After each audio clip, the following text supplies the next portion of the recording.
Hi there and welcome to Lorena's Labyrinth. I hope you've all had a wonderful week. Easter's now behind us all, so I hope life has been kind and that you managed to spend some quality time with your family. I've been so this week as far as motivation goes and completing new tasks, but that's a story for another time. I've continued to take pleasure with this tree out the front. I tell you, if you've watched my other videos, then you'll be well aware that when I'm not working and I get a moment to sit down, I sit on my front, we call it a front veranda, and I look at this amazing tree that we've got in the front yard. And this, of course, is because this tree out the front is just a stop for such a huge variety of native bird species that fly in and out. And so this week I have had passing through this amazing bird here. Now, of course, I'm always limited with what photos and videos I can access online if I haven't taken them myself, because of the copyright issues. So the video is actually one, doesn't show the best quality. It's the Western Rosella that has been coming through this week in small groups, and the Western Rosella looks more like this image that I've got put on the top left here by John Dart with this full red breast. I did learn, though, because I like to do a bit of Googling to make sure I'm not talking absolute rubbish, I did learn that the Western Rosella actually does breed with some of the other Rosella varieties, which is why you can get ones that look like this one that's sitting on the branch here, the big video. But they're like the lorikeet, except the lorikeet, which does come through, by the way, and when it does, I'll put a video up and we'll talk about that. They're just not as big. They're quite a small bird, and they're not as loud as what they are. So, as usual, when the birds come through, I like to talk about their symbolism and the medicine of them. And the Rosella, for your information, if you're interested, is associated with revolution and joy. And I think when we talk about revolution, we're talking about a complete change, okay? And it talks about a time of being productive, fertility, bounty and abundance. So it's considered to be a really good omen when the Rosella comes in. Of course, they do represent the family. They're very devoted to their offspring, and that kind of resonates with me. So it speaks of all sorts of positive aspects of life. And as a message, it says, trust in the hopes of abundance and creativity and love, and that life is going to be fulfilling. So it's such a positive omen. And in regard to whether or not it's relevant to my life right now, well, as with all people, I do at different times contemplate certain issues that I'm addressing, and I didn't see, it's so funny, when they came through, this wasn't on my mind, but yesterday I got a phone call from somebody about a business thing that I have been looking at for a while, and I'd actually given up hope on it. It's the Realm project that I worked on for so long and so hard. Anyway, the phone call was very interesting, and rather than disclose what it was about right now, I will just say that it's been so interesting. It definitely has renewed hope in myself that, maybe that project will be launched at some point in time. But anyway, if it does, I'll keep you in the loop. So as far as what's new this week and what you will see on the channel, there's not a lot new. It's primarily the colour that has been loaded this week that's new. So as far as what's new this week and what you will see on the channel, there's not a lot new. It's primarily the colour that has been loaded this week that's new. So as far as what's new this week and what you will see on the channel, there's not a lot new. It's primarily the colour that has been loaded this week that's new.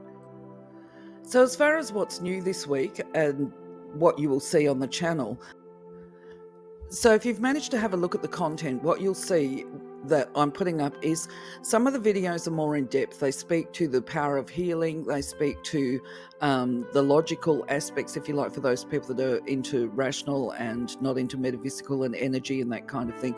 It gives some information about that, but it also is about what the colours mean from a healing perspective in accordance primarily with the Sanskrit, if you like, with the healing rays that we talk about in the introductory videos. So there are links between the colours and the chakras and that kind of thing, and this is what gives them their healing properties.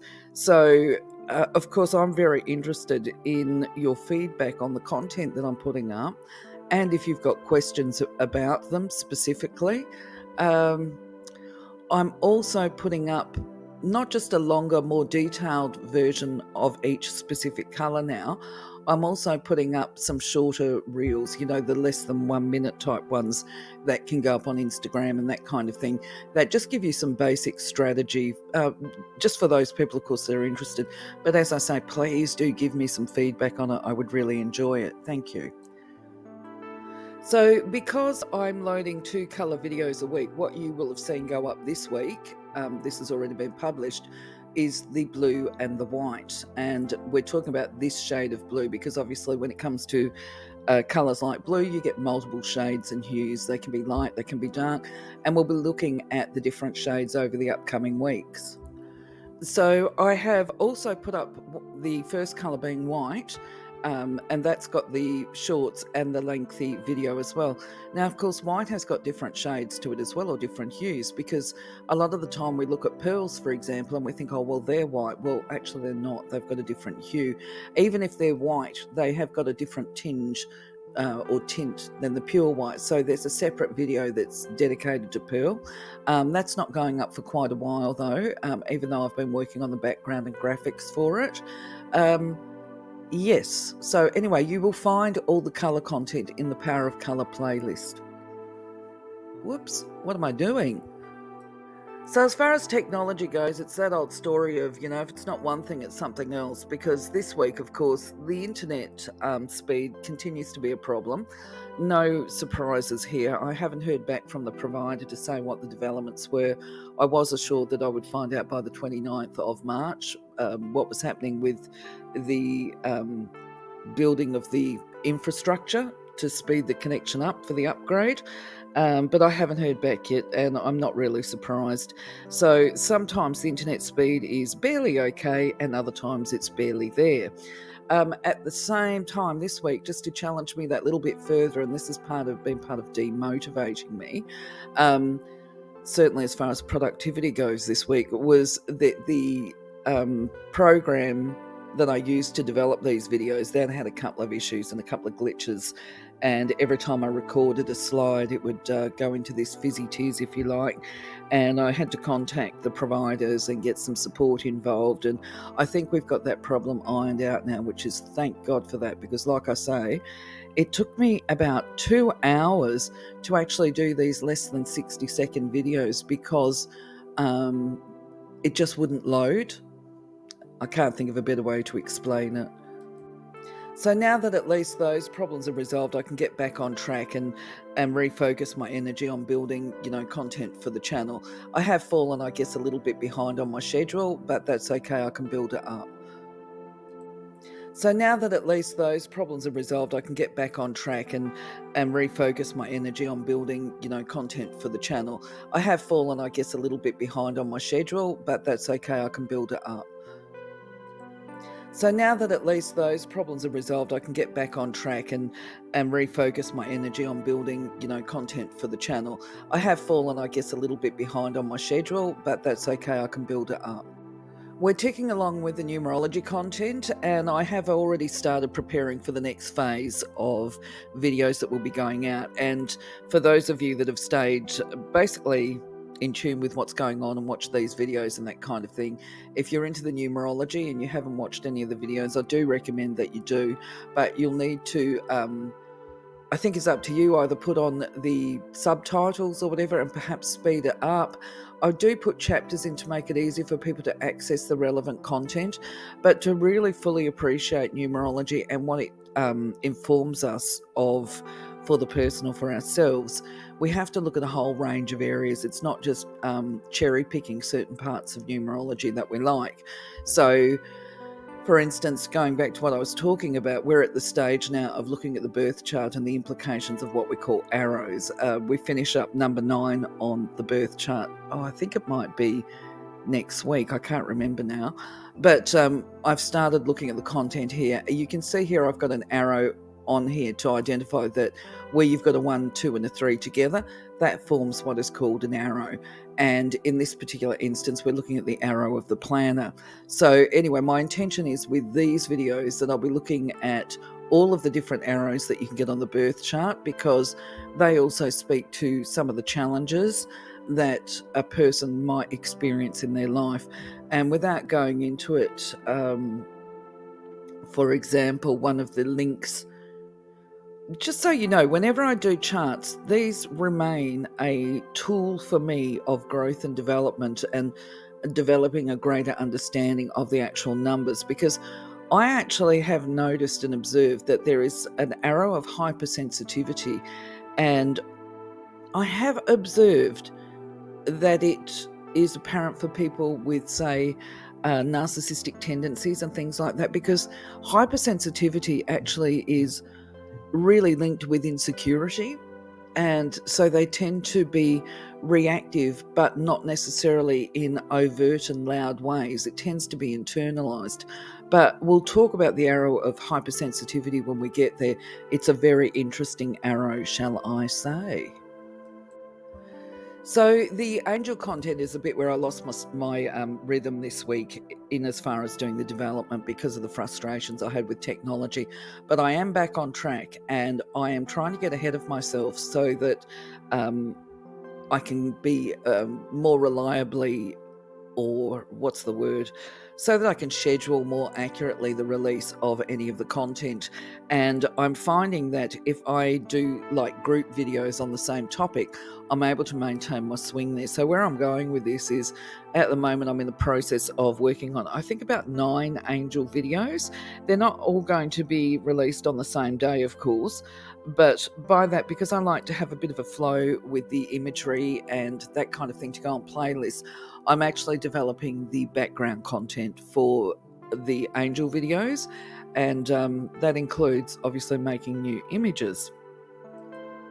So besides the fact that this means that you've got new content coming up, new information that you can tuck into your own personal little toolbox of empowerment, if you like, this also means that I've got new images, and I've got an art reel that will be scheduled for next week, and it's got new angel images on it. And let me know what you think about them, if this is the kind of thing that you enjoy, if you want me to develop them, if you've got a preferred type of angel image, if you like. So the angel images are all very short. They're in the art reels are in the shorts playlist, and they only go for about a minute. So if you wanted to flick through them and let me know what your thoughts are, I will try and develop more of them in the particular style that seems to be popular.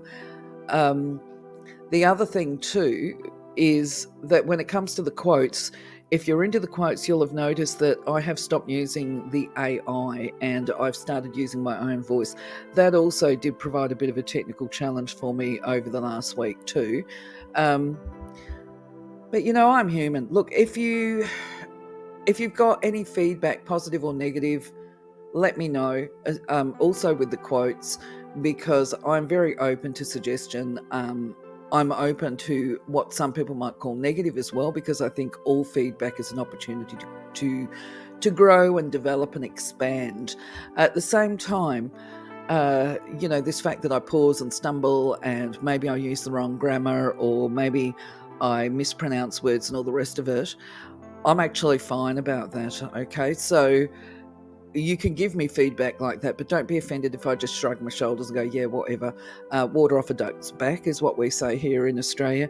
And the reason why I choose to not lose sleep over that presentation aspect is because I believe that none of us are perfect. And I think when we're too polished, it just looks unreal and false. I'd rather be genuine, sincere, authentic, and come over with my human foibles, if that makes sense. So, there are some things I can try and improve.